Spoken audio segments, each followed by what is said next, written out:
नमस्कार मित्राणि शुभसन्ध्या। अद्य वयम् OSSTT 2021 प्रथम अन्वितेः द्वितीयं भागं संस्कृतशिक्षणस्य उद्देश्यानां सन्दर्भे चर्चां कुर्मः। तर्हि प्रारम्भं कुर्मः। भवन्तः द्रष्टुं पारयन्ति OSSTT सिलेबस् मध्ये विभागद्वयमस्ति। तत्र ग्रूप् ए मध्ये अस्ति संस्कृतशिक्षणम् अथवा शिक्षादानपद्धति सन्दर्भे। तत्र प्रथमान्वितेः प्रथमं भागमेव भवति संस्कृतशिक्षणस्य सामान्यं महत्त्वम् उद्देश्यं च। विगतदिने वयं संस्कृतशिक्षणस्य सामान्यं महत्त्वं विषये चर्चां कृतवन्तः।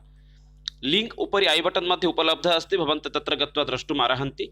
सम्प्रति वयं संस्कृतशिक्षणस्य उद्देश्यम् अथवा शिक्षण उद्देश्यानां सन्दर्भे चर्चां कुर्मः। परवर्ती समय माध्यमिकस्तरे संस्कृतशिक्षणस्य महत्त्वम् इत्यादि विषये चर्चां कुर्मः। अयम् अत्यन्तं महत्त्वपूर्णः भागः भवति, यतोहि एतस्मात् सन्दर्भात् 10 अङ्काः एव परीक्षासु आगच्छन्ति। अतः वयं ध्यानेन सह एतद् अंशम् एव पश्यामः। तर्हि पश्यन्तु, भारते अस्माकं 82,700 भाषया जनाः वार्तालापं कुर्वन्ति, किन्तु तेषु 63 भाषाः अस्माकं किं भवन्ति? अणभारतीयभाषाः। अणभारतीयाः इत्युक्ते अत्र चीनभाषा भवतु, जापान् भाषा भवतु, अथवा अमेरिका भाषा भवतु, आङ्ग्लभाषा भवतु, एते सर्वे अपि अणभारतीयभाषाः अर्थात् वैदेशिकभाषाः। यः भाषाणाम् उत्पत्तिः भारते न अभवत्, तादृशः अपि 63 भाषाः सन्ति, किन्तु लिखितभाषारूपेण 15 भाषाः एव उपलब्धाः सन्ति। यथा उत्कले पश्यन्तु, पञ्चन्यूनातिन्यूनभाषा तु प्रचलन्ति एव, 4 अथवा 5 भाषाः प्रचलन्ति, किन्तु लिखितभाषारूपेण ओडियाभाषा प्रचलति। तथैव आन्ध्रप्रदेशे मध्ये तेलुगुभाषा एव प्रचलति लिखितभाषारूपेण, पश्चिमबङ्गाले वेङ्गलीभाषा चलति। एवं प्रकारेण अधिकाधिक आङ्ग्लभाषां योजयित्वा एव 15 भाषाः लिखितभाषारूपेण प्रयोगं जनाः कुर्वन्ति। किन्तु तस्य उद्देश्यं किम् अस्ति? सामान्यविषये जानीमः। शिक्षणस्य उद्देश्यम् अत्र एकारस्य लोपः जातः। शिक्षण उद्देश्यं लक्ष्यद्वयं भवति। अस्माकं शिक्षणस्य लक्ष्यद्वयं भवति। व्यवहारिकौशलप्राप्ति, अर्थात् यः छात्रः यत् किमपि करोति सः व्यवहारे कुशलतां प्राप्नोतु, अर्थात् सः स्वजीवने तद् ग्रहणं करोतु। शिक्षणं वयं तान् किञ्चित् पाठितवन्तः, अतः इदानीं सः छात्रः तत्सर्वं स्वजीवने व्यवहारं करोतु। एतदेव अस्माकम् एकं लक्ष्यं भवति। द्वितीयः अस्ति प्रभाव उत्पादकता, अर्थात् वयं यत् किमपि पाठयामः तत्सर्वं प्रभावयुक्तं भवतु, तेन अपि छात्राणां विकासः भवतु। एतत् अपि अस्माकम् एकं शिक्षण उद्देश्यं भवति। शिक्षण उद्देश्यं द्वयमेव अस्ति। व्यवहारिककौशलप्राप्तिः भवतु छात्राणां, द्वितीयं भवति प्रभाव उत्पादकता अपि भवतु। परवर्ती अंशं प्रति गच्छामः। उद्देश्यं विषये सामान्यरूपेण पश्यन्तु। उद्देश्यं किमस्ति? उद्देश्य शब्दः उत् उपसर्गपूर्वकं दिस् धातुः कर्मणि ण्यत् प्रत्यये उद्देश्य शब्दं सिद्धं भवति। जानीमः एव वयं, ये व्याकरणज्ञाः सन्ति ते तु अधिकं जानन्ति मदपेक्षया। अतः उत् उपसर्गपूर्वकं दिस् धातुः प्रयोगे ण्यत् प्रत्यय प्रयोगे उद्देश्यम् इति शब्दः निष्पन्नः भवति। यस्य अर्थं किं भवति? दिशा निर्देशकरणम् इति। अर्थात् उद्देश्य इति शब्दस्य अर्थं किम् अस्ति? दिशा निर्देशकरणम्, अर्थात् दिगनिर्धारण करणीयं। दिशां दर्शयति, लक्ष्यं प्रति प्रेरयति। उद्देश्य इति शब्दस्य अर्थं किम् अस्ति? दिशां दर्शयति, अर्थात् मार्गं दर्शयति, पुनश्च लक्ष्यं प्रति अपि प्रेरयति। यथा अस्माकं OSSTT परीक्षा प्रदानस्य उद्देश्यं किम् अस्ति? अस्माकं कृते शिक्षकतानिमित्तम् एकं दिशं दर्शयति। OSSTT परीक्षा शिक्षकतां प्रति एकं दिशां अर्थात् दिगं दर्शयति। द्वितीये लक्ष्यम्, अर्थात् अस्माकं जीवनस्य लक्ष्यम् एकं शिक्षकः भवितव्यम् इति। अतः शिक्षकतां निमित्तम् अपि लक्ष्यं प्रति अपि प्रेरयति। अतः मार्गं दर्शयति, शिक्षकः कथं भवामः तदर्थं सः मार्गं दर्शयति, पुनश्च लक्ष्यं प्रति अपि प्रेरयति। उद्देश्य सन्दर्भे 3 मुख्यबिन्दवः सन्ति। एकं भवति दिशा, व्यवस्थितपरिवर्तनम्, अन्ते अस्ति क्रिया। अर्थात् प्रारम्भिकसमये उद्देश्यं किं करोति? दिगं दर्शयति। OSSTT परीक्षा भवन्तः इदानीं लिखिष्यन्ति, तत्र भवतः दिगं किम् अस्ति? शिक्षकताम् इति। सः दिगम् अर्थात् मार्गं दर्शयति। तदनुगुणं व्यवस्थितपरिवर्तनं करोति। छात्राः यथा नाम तेषां विकासः भविष्यति, अथवा ज्ञानस्य वृद्धि कथं भविष्यति तदर्थं सः व्यवस्था आवश्यकतानुगुणं व्यवस्थामपि करोति। भवन्तः शिक्षाशास्त्रे मध्ये यत् किमपि न पठितवन्तः अथवा यत् किमपि न्यूनं भवन्तः पठितवन्तः तदर्थमपि सः व्यवस्थां करोति, किञ्चित् अधिकज्ञानवृद्धिं करोति, अन्ते कार्यम् अर्थात् क्रियामपि करोति। यदि चिन्तयामः तर्हि संस्कृतशिक्षणस्य उद्देश्यानां निर्धारणसमये त्रयः ध्येयपक्षाः सन्ति। ते भवन्ति ज्ञानात्मकपक्षः अर्थात् छात्राणां ज्ञानस्य विकासं भवतु, भावात्मकपक्षः छात्राः यथा प्रभावशाली भवतु, तृतीयः अस्ति मनोगत्यात्मक अथवा प्रेरणात्मकपक्षः इति। एवं प्रकारेण त्रयः मुख्यः पक्षाः सन्ति। केषुचित् स्थानेषु मनोगत्यात्मकस्थाने कौशलात्मक इति अपि लिखन्ति, अर्थात् छात्राणां ज्ञानस्य वृद्धिः भवतु, भावात्मकस्य अपि बुद्धिः भवतु, प्रभावी अपि भवतु, तृतीय पुनश्च कौशलात्मक ज्ञानस्य अपि वृद्धिः भवतु। एवं प्रकारेण त्रयः उद्देश्यानि सन्ति। संस्कृतशिक्षणस्य ज्ञानात्मक उद्देश्यं किम् अस्ति सामान्यरूपेण, अनन्तरं शिक्षणस्य ज्ञानात्मक उद्देश्यं किम् अस्ति, पुनश्च शिक्षणस्य भावात्मक उद्देश्यं किम् अस्ति, शिक्षणस्य मनोगत्यात्मक उद्देश्यं किम् अस्ति, एतस्मिन् विषये जानीमः। ततः पूर्वं वयं सामान्यरूपेण जानीमः संस्कृतशिक्षणस्य ज्ञानात्मक उद्देश्यं किम् अस्ति। संस्कृतशिक्षणस्य ज्ञानात्मक उद्देश्यं किम् अस्ति, पंचतंत्र हितोपदेश इत्यादि ग्रंथान् इत्यादि कथान् वयं छात्रान् श्रावयामः, तस्मै प्रेरयामः यथा ते इतोपि कथा पठन्तु इति। तादृशाः कथाः बालाः तावत् ततोधिकम् अपि पठन्तु इति, तदर्थम् अपि अस्माकम् एकं लक्ष्यं भवेत्।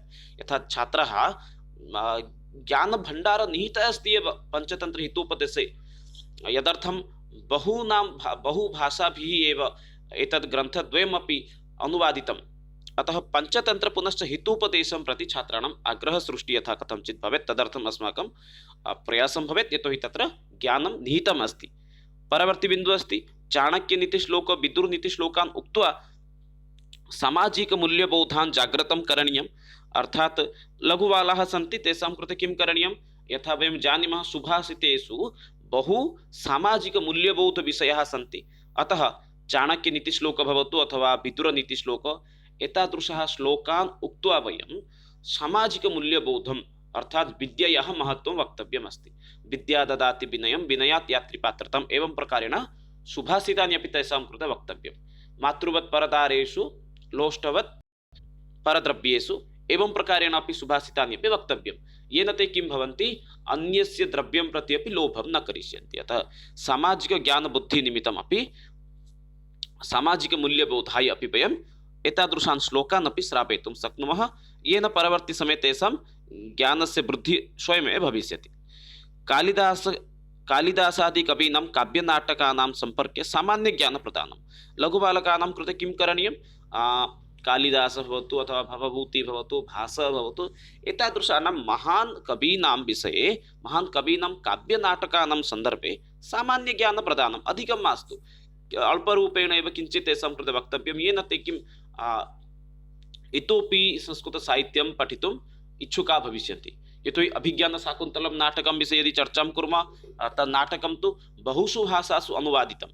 अतः एतादृशानां नाटकानां विषये अपि सामान्यरूपेण ज्ञानं प्रदानम्। अतः सामान्यरूपेण संस्कृतशिक्षणस्य ज्ञानात्मक उद्देश्ये त्रयमत्र उल्लिखितः अस्ति। पंचतंत्र अथवा हितोपदेशम् उक्त्वा तेषां संस्कृतं प्रति आग्रहसृष्टिः करणीयं। चाणक्यनीतिश्लोकाः भवतु अथवा विदुरनीतिश्लोकान् उक्त्वा सामाजिकमूल्यबोधं प्रति तेषां जागृतं करणीयम्। अन्ते कालिदास इत्यादि आदिकानां कवीनां काव्यनाटकादीनां सन्दर्भे सामान्यज्ञानप्रदानं। सम्प्रति भावात्मकपक्षः अथवा भावात्मकलक्ष्यं किम् अस्ति, छात्राणां संस्कृतभाषायाः सर्वाङ्गीनविकासाय प्रेरणाप्रदानं। यथा छात्राः संस्कृतभाषया स्वस्य सर्वाङ्गीनविकासं करिष्यन्ति, तदर्थं प्रेरणां प्रदानं कुर्मः। अर्थात् अन्यभाषाद्वारा यथा छात्राः स्वस्य विकासं कुर्वन्ति, तथैव संस्कृतद्वारा अपि भवितुम् अर्हति इति सूचयामः, प्रेरणां प्रदानं कुर्मः। साहित्ये अनुरागम् उत्पादनं, संस्कृतसाहित्यं प्रति अनुरागं तेषां यथा रुचिः आगमिष्यति तदर्थम् अपि प्रयासं कुर्मः। रामायण महाभारतादि पाठयित्वा देशप्रेमभावना जागृता करणीया। द्रष्टुमर्हन्ति महाभारते कथं युधिष्ठिरस्य जनानां प्रति रुचिः आसीत्, कथं शासनव्यवस्था आसीत्, देशे कथं तस्य प्रीतिः आसीत् इत्यादि विषये अपि उक्त्वा देशप्रेमभावना अपि तेषां मनसि जागृतं वयं कर्तुं शक्नुमः। तदर्थं रामायण महाभारत इत्यादि ग्रन्थान् अपि पाठनीयं। परवर्ती विषयः अस्ति नीतिवाणी पुस्तकानां पठनाय उत्साहप्रदानं। यतोहि नीतिवाणी मध्ये बहु ज्ञान निहितम् अस्ति, तेन अपि बहूनामपि जीवनं परिवर्तनं भवति। यत् अस्माकं चाणक्यनीति भवतु अथवा विदुरनीति मध्ये उल्लिखितः अस्ति तत्सर्वम् इदानीं ये अस्माकं मोटिवेशन् स्पीकर् भवन्ति, ये केपि भवन्तु, कस्यचित् अत्र नाम न स्वीकरोमि, ते सर्वे अपि ततः एकमेकं श्लोकं चयनं कुर्वन्ति, तस्य सामान्यरूपेण व्याख्यां कृत्वा केवलं इदानीन्तन जीवनेन सह एव योजयित्वा एव केवलं वदन्ति। अतः नीतिवाणी पुस्तकानां पठनाय अपि प्रेरणां वयं दद्मः, येन ते हतोत्साहिनः न भविष्यन्ति, कदापि विफलतां ते न स्वीकरिष्यन्ति। अतः तेषां कृते तथैव उत्साहप्रदानम् अस्माकं करणीयं। यथा ते पठिष्यन्ति अनेन तेषां चिन्तनस्य परिवर्तनं भविष्यति। परवर्ती समये अस्ति काव्यनाटकादि पठित्वा रसानुभूतिप्राप्ति। जानीमः एव वयं काव्यनाटकादि मध्ये अत्यन्त रसानुभूतिप्राप्तिः भवति, अतः काव्यनाटकादि पाठयित्वा रसानुभूतिप्राप्तिः यथा भविष्यति तदर्थमपि सूचयामः। परवर्ती बिन्दुः अस्ति सर्जनात्मकशक्तेः अभिबुद्धेः साकं शास्त्रानुरागी यथा भविष्यन्ति। सर्जनात्मकशक्तेः यथा वृद्धिः भविष्यति, अर्थात् रचनाक्षेत्रे लिखनक्षेत्रे यथा तेषां बुद्धिः भविष्यति, तदर्थं शास्त्रानुरागी यथा भविष्यन्ति। अर्थात् लेखनाय पठनस्य आवश्यकता अस्ति। अर्थात् यदि वयं किमपि लिखितुं गच्छामः, अर्थात् परीक्षासमये यदि वयं लेखनाय गच्छामः, तद् किं भवति सृजनात्मकशक्तिः। ततः पूर्वं किं पठनम् आवश्यकं, पठनं विना तु लेखनं कदापि न सम्भवति। अतः सर्जनात्मकशक्तेः विकासाय शास्त्रानुरागी, अर्थात् यथा ते ग्रन्थान् पठिष्यन्ति, विषयान् पठिष्यन्ति, तदर्थम् अस्माकं प्रयासं करणीयमेव। एतत् सर्वं भावात्मकलक्ष्यमेव अस्ति। कौशलसन्दर्भे अस्ति, कौशलसन्दर्भे तु वयं जानीमः एव। कौशलं किं भवति, 4 कौशलानि सन्ति, श्रवणं, भाषणं, पठनं, लेखनम्। अतः एतेषु क्षेत्रेषु कथं तेषां विकासः भविष्यति तदर्थमपि प्रयासं करणीयम्। अर्थात् स्पष्ट उच्चारणेन सह स्वमानभावं प्रकाशनाय दक्षता प्रदानं। यदा कदापि छात्राः कुत्रचित् भवतु, यदा कदापि ते स्वस्य मनोभावं प्रकाशयितुम् इच्छन्ति, तस्मिन् काले ते स्वेच्छया यथा कथञ्चित् अपि स्वस्य मनोभावं प्रकाशयिष्यन्ति। तदर्थम् अस्माकं तेषां भाषणदक्षतायाः विकासः करणीयः। परवर्ती बिन्दुः अस्ति स्वरचितविषयं लेखनेन सह विषयहृदयङ्गमकरणम्। अर्थात् ते यत्किमपि लिखन्ति पठनकौशलस्य अथवा लेखनकौशलस्य विकाससन्दर्भे यत्किमपि लिखन्ति अथवा पठन्ति तत्सर्वं लेखनेन सह विषयहृदयङ्गमकरणं, तदर्थमपि अस्माकं प्रयासः करणीयः। परवर्ती विषयः अस्ति पठितविषयम् आधृत्य सभाकार्येषु सक्रियता प्रदानं।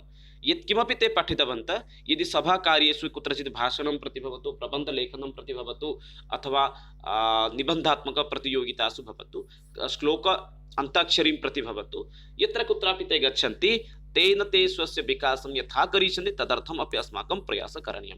अर्थात् कौशलात्मक इति सन्दर्भे प्रश्नः भवति चेत् सामान्यरूपेण वदामि 4 सन्ति, श्रवणं, भाषणं, पठनं, लेखनं, 4 कौशलानां यथा कथञ्चित् विकासः भविष्यति तदर्थम् अस्माकं सर्वदा प्रयासः करणीयः। तदर्थं वयं छात्रान् सुभाषितान् तु पाठितवन्तः भावात्मककौशले, इदानीं सुभाषितानि स्वजीवने सह कथं सभाकार्येषु व्यवहारं करिष्यति तदर्थम् अस्माकं प्रयासं करणीयम्।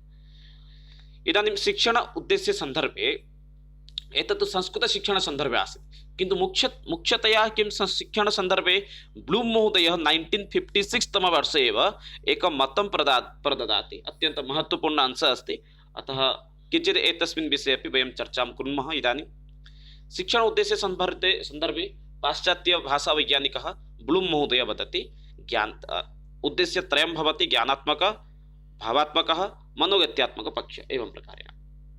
आङ्ग्लभाषया अपि कदाचित् प्रश्नः भवितुम् अर्हति, यथा cognitive domain, affective domain, psychomotor domain, एवं प्रकारेण अपि उद्देश्यानां सन्दर्भे ब्लूम् महोदयस्य मतमेव आसीत्। इदानीं पश्यन्तु सामान्यरूपेण शिक्षण ज्ञानात्मक उद्देश्यं किम् अस्ति सामान्यरूपेण पश्यामः। ब्लूम् महोदयः किं करोति, ज्ञानात्मक उद्देश्यानां सन्दर्भे ज्ञानात्मक उद्देश्यं 6 भागेषु एव विभक्तं करोति।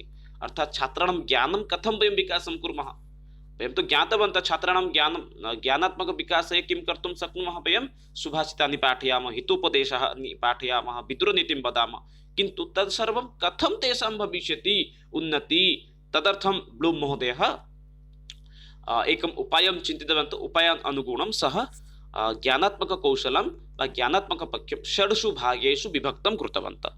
ते किं भवन्ति? ज्ञानं, बोधः, प्रयोगः, विश्लेषणं, संश्लेषणम्, अन्ते अस्ति मूल्याङ्कनं। पश्यामः सामान्यरूपेण प्रारम्भिकसमये कः अस्ति? ज्ञानम्, अर्थात् ज्ञानात्मक ये षड्पक्षाः सन्ति तत्र प्रारम्भिकसमये अस्ति ज्ञानं। ज्ञानं किं करोति? प्रारम्भिकसमये विषयं सः सामान्यरूपेण जानाति। अर्थात् अत्र एकम् अहम् उदाहरणं वदामि। ये लघुबालाः भवन्ति तेषां कृते किं भवति?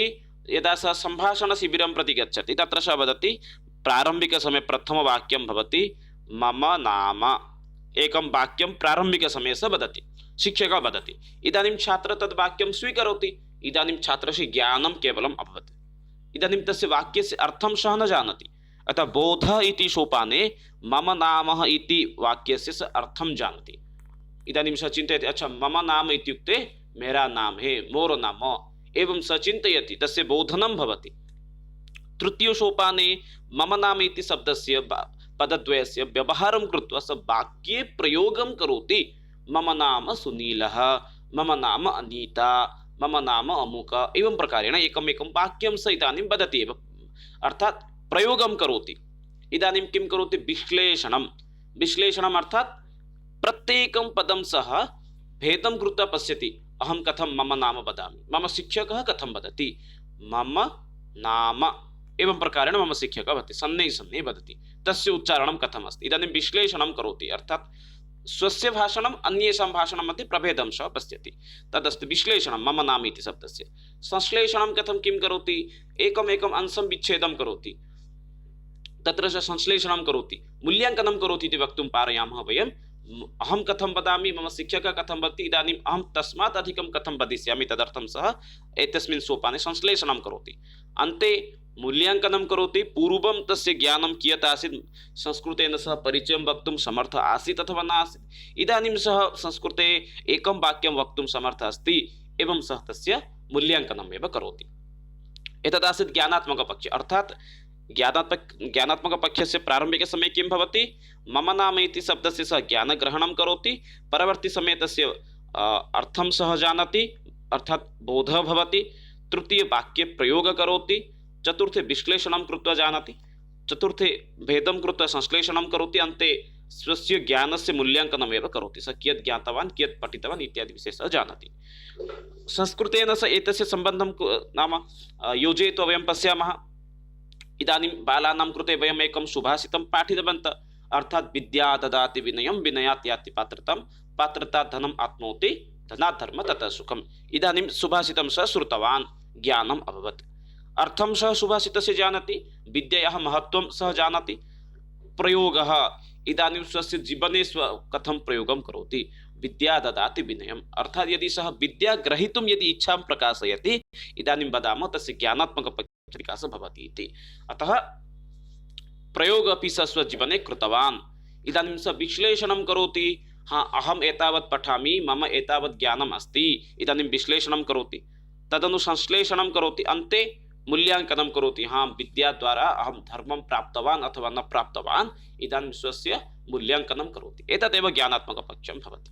अधिकं चर्चां न कुर्मः एव। परवर्ती बिन्दुः अस्ति भावात्मकपक्षः। भावात्मक अर्थात् भावना अस्ति, सामान्यरूपेण वदामि, भावात्मक अर्थात् भावना एव अस्ति। किमस्ति? यत् अस्माकम् इदानीं शिक्षकः कक्षायां प्रविशति, कक्षायां प्रविश्य यदि शिक्षकः साक्षात् वदति, इदानीं वयम् इंग्लिश् ग्रामर् पठामः अथवा इदानीं वयं गणितं पठामः, एवं रूपेण यदि शिक्षकः वदति, तदा छात्राणां मनसि किं भवति? अरे गणितं बहु कष्टमस्ति, अरे विज्ञानं बहु कष्टमस्ति, मह्यं न रोचते। हाँ, यथापि यदि ये संस्कृतछात्राः इदानीं पश्यन्ति, यदा कदापि शिक्षकः अर्थात् व्याकरणशिक्षकः यदि कदाचित् आगच्छति चेत् सः साक्षात् वदति, हाँ इदानीं वयम् एतद् व्याकरणांशं पठामः, अर्थात् येषां व्याकरणे रुचिः आसीत्, येभ्यः व्याकरणं रोचते ते व्याकरणं पठितुम् इच्छन्ति, अन्ये तु साक्षात् निद्रायां गच्छन्ति। अतः भावना छात्राणाम् इदानीं शिक्षककक्षायां प्रविश्य साक्षात् उक्तवान् व्याकरणं पठामः, इदानीं छात्राः तद् बिन्दुं कथं स्वीकुर्वन्ति, ग्रहणं कुर्वन्ति, पुनश्च प्रतिक्रियां कथं तेषाम् अस्ति इत्यादि क्षेत्रे कथं तेषां परिवर्तनं कुर्मः, तदेव भवति भावात्मकलक्ष्यम्। अर्थात् छात्राणां यदि कस्मिन् विषये कथं तेषां क्षेत्रे रुचिं वयं प्रदर्शयामः तदर्थम् एव भावात्मकपक्षस्य लक्ष्यमेव अस्ति। पश्यामः एव एकवारं पुनरेकवारम् एतस्मिन् सन्दर्भे क्षणमेकं। हा, प्रारम्भिकसमये अस्ति, प्रारम्भिकसमये किम् अस्ति? ग्रहणम् अर्थात् विषयग्रहणं। शिक्षककक्षायां प्रविश्य उक्तवान् अद्य वयं व्याकरणस्य समासविषये पठामः। हाँ, व्याकरणं रोचते सर्वेभ्यः, किन्तु व्याकरणस्य समासंशं सर्वेभ्यः न रोचते, अतः शिक्षकं प्रविश्य उक्तवान् समासविषयं पठामः इति। इदानीं छात्राः समासं पठितुं न इच्छां प्रकाशयन्ति, अनुक्रिया अर्थात् प्रतिक्रियां प्रदर्शयन्ति। इदानीं छात्राणां प्रतिक्रियां सः दृष्टवान्, छात्राः पठितुं न इच्छति। इदानीं कथं तेषां मनसि सन्तोषभावं सः जागरणं करिष्यति, अर्थात् समासविषयस्य महत्त्वं सः इदानीम् अस्मिन् सन्दर्भे बोधयति। येन छात्राणां मनसि किं भवति? समास पठितुम् इच्छा जागरूका भवति। परवर्ती सोपाने अनुमूलम् अर्थात् मूल्याङ्कनं करोति। इदानीं छात्राः किं पठितुम् इच्छन्ति वा न इच्छन्ति, कियत् तेषां ज्ञानम् अभवत् इत्यादि विषयस्य अनुमूलनं करोति, तदनुगुणं चिन्तनं करोति, अन्ते व्यवस्थां करोति। अर्थात् व्यवस्थाक्षेत्रे पाठनस्य प्रारम्भं सः करोति, अर्थात् भावात्मक अर्थात् प्रेरणां प्रदानं करोति। विषयं पठितुं छात्राः यदि न इच्छन्ति तर्हि कथं ते विषयान् पठिष्यन्ति, तदर्थं सः प्रेरणां प्रस्तुतं करोति। एतदेव भावात्मकपक्षः अस्ति। परवर्ती अंशः अस्ति मनोगत्यात्मकपक्षः इति। संस्कृतशिक्षणक्षेत्रे अथवा भाषाशिक्षणक्षेत्रे एतद् भवति कौशलात्मक उद्देश्यं, किन्तु शिक्षणक्षेत्रे एतद् भवति मनोगत्यात्मकपक्षः। उभयमपि सम्यक् अस्ति। मनोगत्यात्मकपक्षे अपि षड्वर्गाः सन्ति। षड्वर्गाः केचते उद्दीपनं, कार्यकरणं, नियन्त्रणं, समयोजनम्, अग्रे अस्ति स्वाभाविकरणम्, अन्ते अस्ति स्वभावः इति। एतत् सर्वं भवति ब्लूम् महोदयस्य। किन्तु अन्यं द्वयं स्पिन्सन् पुनश्च क्लिबश्च एवं प्रकारेण इतोपि मनोवैज्ञानिकद्वयं स्वस्य अर्थात् मतान् अपि प्रकाशितवन्तः, यत्र ते पञ्चभागेषु एव मनोगत्यात्मकभागं विभक्तं कृतवन्तः। प्रत्यक्षीकरणं, व्यवस्था, निर्देशात्मक अनुक्रिया, कार्यप्रणाली, जटिल प्रत्यय प्रत्यक्ष अनुक्रिया। सामान्यरूपेण अवगच्छामः एतेषु विषयेषु। प्रत्यक्षीकरणम् अर्थात् सामान्य प्रारम्भिकसमये किम् अस्ति? विषयस्य प्रत्यक्षीकरणं कुर्वन्ति। परवर्ती समये व्यवस्थां कुर्वन्ति, छात्राः यथा इच्छन्ति तथैव व्यवस्थां कुर्वन्ति। परवर्ती सोपाने निर्देशात्मक अनुक्रियां दर्शयन्ति, तदनुगुणं कार्यं कुर्वन्ति, अन्ते एव जटिल प्रत्यक्ष अनुक्रियाम् अपि तत्र तस्मिन् सोपाने कुर्वन्ति। प्रायः अयं सोपानम् अत्यन्तम् उपयोगी अपि न भवति, अतः परवर्ती विषये अपि एतेषु विषयेषु चर्चां कर्तुं शक्नुमः वयं, यतोहि अत्यन्त आवश्यकता अपि नास्ति। केवलम् एतस्मात् मनोगत्यात्मकपक्षात् पक्षे कति सोपानानि सन्ति इति प्रश्नः भवति। इदानीम् अद्यतनसत्रम् आधृत्य वयं केचन प्रश्नानाम् अभ्यासं कुर्मः। प्रथमं प्रश्नमस्ति, तेस् विना भाषाशिक्षायाः उद्देश्यं पूर्णं न भवति। लक्ष्यं एकवारं पुनः दर्शयामि। लक्ष्यं, संस्कृतं, ज्ञानं, महत्त्वम् एवं प्रकारेण चत्वारः विकल्पाः सन्ति। डेस् विना भाषाशिक्षायाः उद्देश्यं पूर्णं न भवति। प्रत्येकं कार्यं यत्किमपि भवतु तदर्थं किम् आवश्यकम् अस्ति? लक्ष्यम् आवश्यकम् अस्ति। अर्थात् लक्ष्यं विना भाषाशिक्षायाः उद्देश्यं पूर्णं न भवति। अस्माकं जीवने अपि यत्किमपि अस्ति, अस्माकं जीवनस्य लक्ष्यं किम् अस्ति इत्युक्ते अस्माकं जीवनस्य लक्ष्यमस्ति संस्कृतशिक्षकः इति। तदर्थं वयं किं कुर्मः? अस्माकम् उद्देश्यं किम् अस्ति? ओसेस्टडि परीक्षा। अतः लक्ष्यं विना उद्देश्यं कदापि पूर्णं न भवति।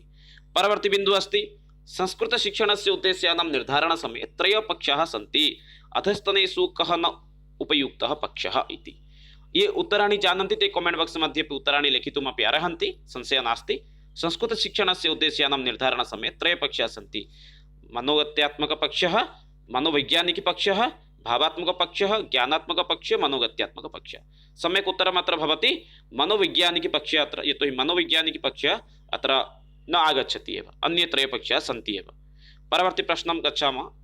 शिक्षणस्य कति उद्देश्यानि भवन्ति? शिक्षणस्य त्रयः उद्देश्यानि सन्ति। ज्ञानात्मक उद्देश्यं, भावात्मक उद्देश्यम्, अन्ते अस्ति मनोगत्यात्मक उद्देश्यम् अथवा कौशलात्मक उद्देश्यम्। ब्लूम् महोदयानुसारं ज्ञानात्मकपक्षे कति सोपानानि सन्ति? ये जानन्ति उत्तरं वक्तुम् अर्हन्ति। 6 सोपानानि सन्ति ज्ञानात्मकपक्षे एव। परवर्ती प्रश्नं प्रति गच्छामः। प्रियङ्का लघुशिशूनां कृते सिंहशशककथां वदति। अनेन शिशूनां कस्मिन् क्षेत्रे विकासं भविष्यति इति तस्य किम् उद्देश्यम् अस्ति, तस्य उद्देश्यं किम् अस्ति इति प्रश्नः अस्ति एव। तस्य उद्देश्यं किम् अस्ति, अर्थात् प्रियङ्का एका शिक्षिका अस्ति या किं करोति, छात्राणां कृते सिंहस्य कथां पाठयति, अनेन छात्राणां किं विकासः भविष्यति, ज्ञानात्मक उद्देश्यं, भावात्मक अथवा कौशलात्मक अथवा ए बी च। सम्यक् उत्तरं ये जानन्ति वक्तुम् अर्हन्ति एव।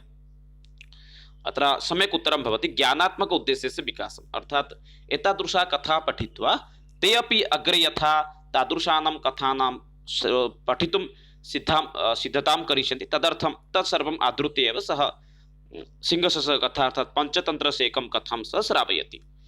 परवर्ती प्रश्नं प्रति गच्छामः।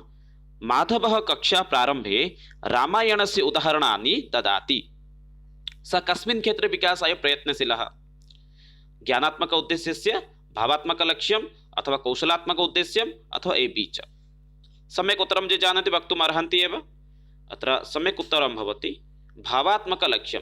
छात्राः यथा रामायणं श्रुत्वा रामायणस्य चरित्रवत् स्वयमपि तथैव जीवने आचरिष्यन्ति, एतत् सर्वं विचिन्त्य एव सः एवं कार्यं करोति, रामायणस्य कथां सः तत्र रामायणस्य बिन्दून् सः तत्र श्रावयति। परवर्ती बिन्दुं प्रति वयं गच्छामः। अधोस्तनेषु किं भावात्मककौशलस्य अंशः नास्ति, भावात्मककौशलस्य अंशः नास्ति। साहित्ये अनुराग उत्पादनं, रामायण महाभारत आदि पाठयित्वा देशप्रेम भावनायाः जागृता करणीया, नीतिवाणी पुस्तकानां पठनाय उत्साह प्रदानं, स्पष्ट उच्चारणेन सह स्वभावं प्रकाशनाय दक्षता प्रदानं। ये उत्तरं जानन्ति वक्तुम् अर्हन्ति एव। तत्र सम्यक् उत्तरं भवति चतुर्थविकल्पः, स्पष्ट उच्चारणेन सह स्वमनोभाव प्रकाशनाय दक्षता प्रदानम्। एतत् कौशलात्मक विकासस्य एव अंशः एव अस्ति। परवर्ती प्रश्नं प्रति गच्छामः। संस्कृतसाहित्यस्य कश्चन अंशं मिता सर्वदा कक्षायां उच्चस्वरेण पठति, छात्रान् अपि पठनाय वदति, अनेन तस्य किम् उद्देश्यं भवति, ज्ञानात्मक उद्देश्यं, भावनात्मक उद्देश्यं, कौशलात्मक उद्देश्यम् अथवा ए बी च।